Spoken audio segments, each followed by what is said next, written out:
Hi, I'm Miss Wendy, and I'm coming to you from Manlius Library in the Storytime Room. And seeing how this is week 2 for our fairy tales, I thought it would be only fitting to be here in the Storytime Room, where we can let our imagination of our stories go wild, right? So this week, we're going to be looking at stone soup. And I have 2 different versions of stone soup, and I want us to be thinking about what kind of message is coming from each of these books. What underlying message is happening, or what are some words that we can use to describe these books after we're done? Okay, so put your listening ears on, get yourself all snuggled into a chair, and stay tuned. Stone Soup by Anne McGovern, pictures by Winslow Pinsley Pels. And this is from Scholastic Books, by the way, and we thank them for allowing us to read this to you today. Young man was walking. He walked and he walked and he walked all night, and he walked all day. He was tired and he was hungry. At last he came to a big house. "What a fine house," he said. "There'll be plenty of food for me here." He knocked on the door. A little old lady opened it. "Good lady," said the young man, "I am very hungry. Can you please give me something to eat?" "I have nothing to give you," said the little old lady. "I have nothing in this house. I have nothing in the garden." And she began to close the door. That doesn't sound very nice. "Stop," said the young man. "If you will not give me something to eat, will you at least give me a stone?" "A stone?" said the little old lady. "What will you do with a stone? You cannot eat a stone." "Ah," said the young man, "I can make soup from a stone." Now the little old lady had never heard of that. Make soup from a stone. Fancy that. There are stones in the road," said the little old lady. The young man picked up a round gray stone. "This stone will make a wonderful soup. Now get me a pot." Oh my, what does he have happening? He ended up getting the little old lady to get a pot out for him. The little old lady got a pot. "Fill the pot with water and put it on the fire," said the young man. The little old lady did what she was told, and soon the water was bubbling in the pot. The young man put the round gray stone into the pot. "Now we will wait for the stone to cook into a soup," he said. The pot bubbled, and after a while the little old lady said, "This soup is cooking fast." "It is cooking fast now," said the hungry young man, "but it'll cook even faster with some onions." So the little old lady went to the garden to get some yellow onions. Into the pot they went, the yellow onions with the round gray stone. "Soup from a stone," said the little old lady. Fancy that. The pot bubbled, and after a while the little old lady said, "The soup smells good." "It smells good now," said the hungry young man, "but it'll smell better with some carrots." So the little old lady went to the garden and pulled up the carrots, all the carrots she could carry. Into the pot went the long, thin carrots with the yellow onions and the round gray stone. "Soup from a stone," said the little old lady. Fancy that. The pot bubbled, and after a while the little old lady said, "This soup tastes good." "It tastes good now," said the hungry young man, "but it would taste even better with beef bones." So the little old lady went to get some juicy beef bones. Into the pot went the juicy beef bones and the long thin carrots and the yellow onions and the round gray stone. "Soup from a stone," said the little old lady. Fancy that. The pot bubbled, and after a while the little old lady said, "The soup is fit for a prince."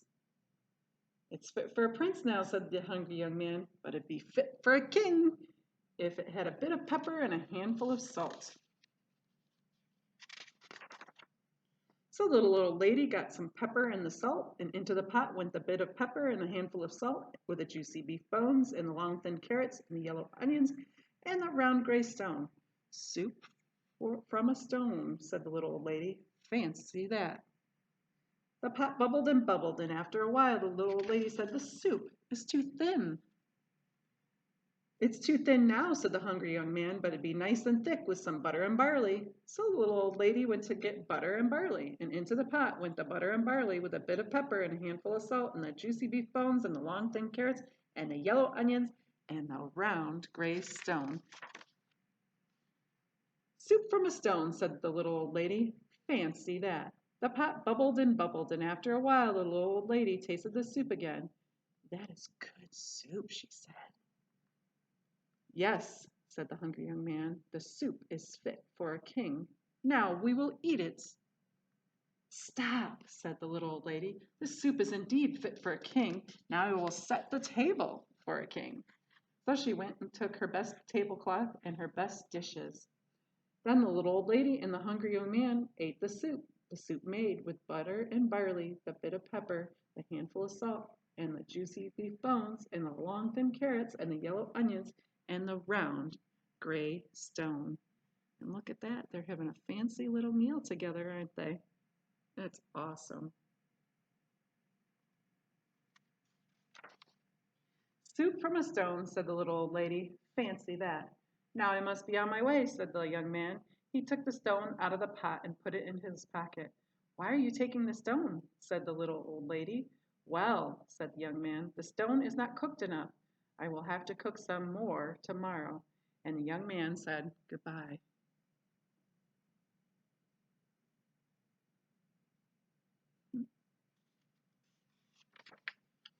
He walked on down the road. He walked and he walked. What a fine supper I will have tomorrow, he said to himself. Soup from a stone. Fancy that. And you can see he's carrying the stone in his little pouch on the side of him. Interesting, huh? Okay, so that was one version. So we got that one set. Now this one's got a little bit of a different twist, and it's got a different setting. It's actually set in China. And this is called Stone Soup, and this is from John J. Muth. And our publisher shout out for this book is also Scholastic, and we thank them for allowing us to read this story for our fairy tales.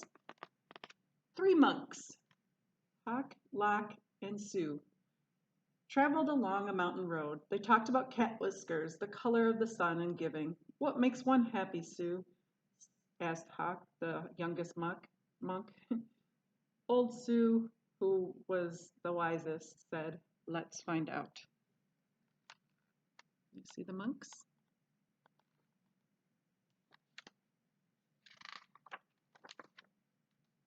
The sound of the bell brought their gaze to the rooftops of the village below.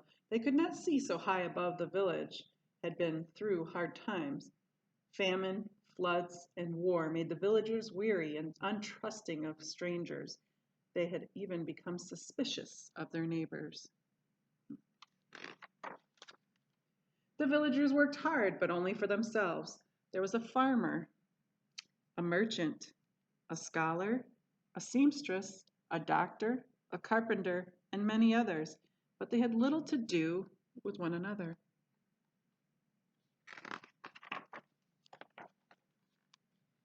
When the monks reached the foot of the mountain, the villagers disappeared into their houses. No one came to the gates to greet them. And when the people saw them enter the village, they closed the windows tight. The monks knocked on the door of the first house. There was no answer, and the house went dark. They knocked on the second door, and the same thing happened. It happened again and again, from one house to the next. These people do not know happiness, they all agreed. But today, his face as bright as the moon, we will show them how to make stone soup. They gathered twigs and branches and made a fire. They placed a small tin pot on top and filled it with water from the village as well. A brave little girl who had been watching come to them. What are you doing? We're gathering twigs. We're making a fire. We're making stone soup, and we need 3 round, smooth stones, said Sue. The little girl helped the monks look around the courtyard until they found the right ones. Then they put them in the water to cook. That looks like pretty fine round stones. She did a good job finding them, didn't she? These stones will make excellent soup, but this very small pot will not make very much, I'm afraid. Look at how little that pot is. My mother has a bigger pot, said the girl. Look at this. The little girl ran home, and as she started to take the pot, her mother asked what she was doing. 3 strangers are making soup from stones, she said. They need our biggest pot. Said the girl's mother. Stones are easy to come by. I'd like to learn how to do that. So the monks poked the coals, and as smoke drifted up, the neighbors peered out from their windows. The fire in the large pot in the middle of the village was a true curiosity. One by one, the people of the village came out to see what the stone soup was about. Of course, old-style stone soup should be well seasoned with salt and pepper, said Hawk. That is true, said Locke, as he stirred the giant pot filled with water and stones, but we have none. I have some salt and pepper, said the scholar, his eyes big with curiosity. He disappeared and he came back with salt and pepper and even a few other spices. Sue took a taste. The last time we had soup stones of this size and color, carrots made the broth very sweet. Carrots? Said a woman from the back. I may have a few carrots. Well, but just a few. And off she ran. She returned with as many carrots as she could carry, and she dropped them into the pot.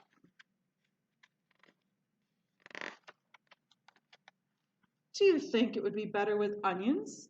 Oh, yes, maybe an onion would taste good, said the farmer, and he hurried off. He returned in a minute with 5 big onions, and he dropped them into the bubbling soup. Now that's a fine soup, he said. The villagers all nodded their heads as the smell was so agreeable. But if only we had mushrooms, said Sue, rubbing his chin. Several villagers licked their lips, and a few dashed away and returned with fresh mushrooms, noodles, pea pods, and cabbages.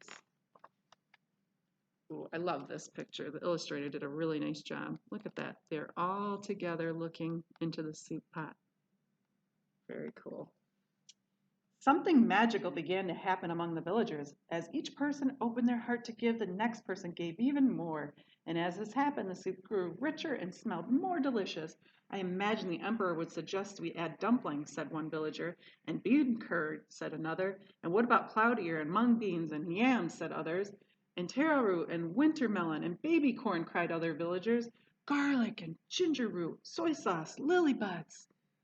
I have some, people cried out, and off they ran, returning with as much as they could carry. The monks stirred, and the pot bubbled, and how good it smelled, how good it would taste, and how giving the villagers had become. At last the soup was ready. The villagers gathered together. They brought rice and steamed buns, and they brought nuts and sweet cakes, and they brought iced tea to drink, and they lit the lanterns. Everyone sat down to eat.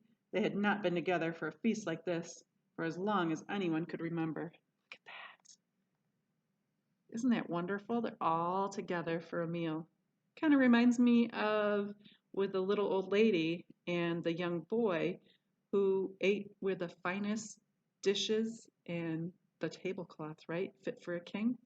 Isn't this wonderful? After the banquet, they told stories, sang songs, and celebrated into the night. Then they unlocked their doors and took the monks into their homes and gave them very comfortable places to sleep.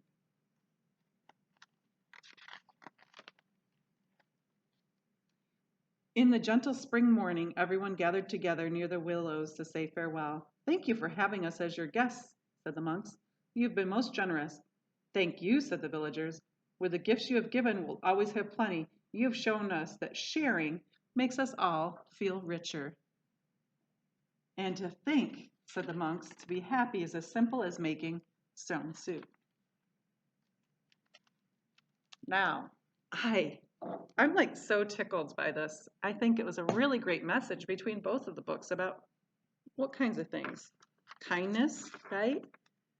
Eventually everybody came out and they were kind to one another. Even the old lady in the first story was so kind of angry. No, I have no food, nothing in my garden, right? And she was ready to close the door, right? We need to be open-minded and flexible so we can help each other out.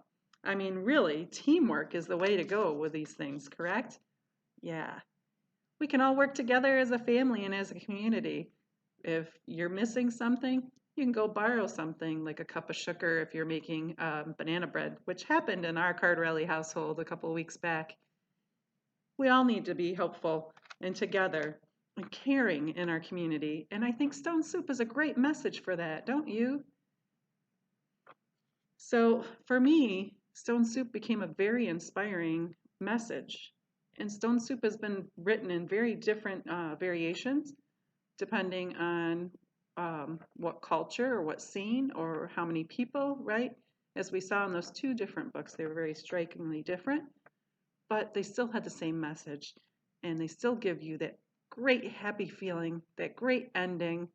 And I just think that the value in caring and sharing is the message that we need to take from this today. So I challenge you to go ahead and think about what you can do. What gifts do you have that you can share with others? You know, it could be anything from, now I'm inspired by the stone, by the way. Maybe you paint a rock or a stone, or maybe you put like a message on it, or maybe a smile face on it, and you just leave it somewhere random, right? Your neighbor's doorstep, perhaps. And wouldn't that be neat if the next day they open the door and they see that smiling rock looking at them? And they wouldn't know who it was from, but boy, wouldn't that be a wonderful thing just to make somebody feel extra special? There's so many gifts that we can give one another. You can give your family members a hug, right? Hugs are magical. So think about what gift that you can give to others. And that's my challenge to you this week with our fairy tale message, our story of Stone Soup, to share kindness with one another.